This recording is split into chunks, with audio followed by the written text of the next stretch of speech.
మనందరి ప్రీతమ నాయకులు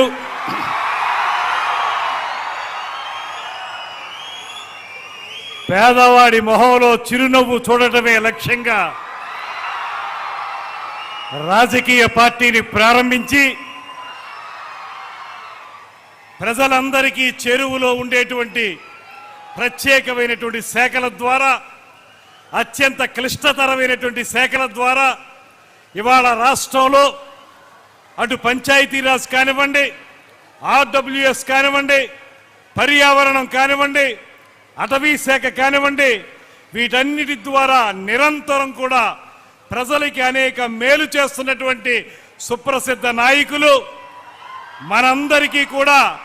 మార్గదర్శకులు. ముఖ్యంగా ఇవాళ మనందరం ఎన్నో దశాబ్దాలుగా కలలు కట్టున్నటువంటి మన పక్కనే ఉన్నటువంటి గోదావరి జలాల్ని మనకి తాగునీరుగా తెచ్చుకోవాలనేటువంటి ఆలోచనని సాకారం చేస్తూ ఒక అపర భగీరథునిగా ఈ కార్యక్రమాన్ని శంకుస్థాపన చేయడానికి విచ్చేసినటువంటి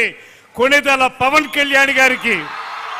మనందరి తరపున కూడా ప్రత్యేకమైనటువంటి స్వాగతం పలుకుతూ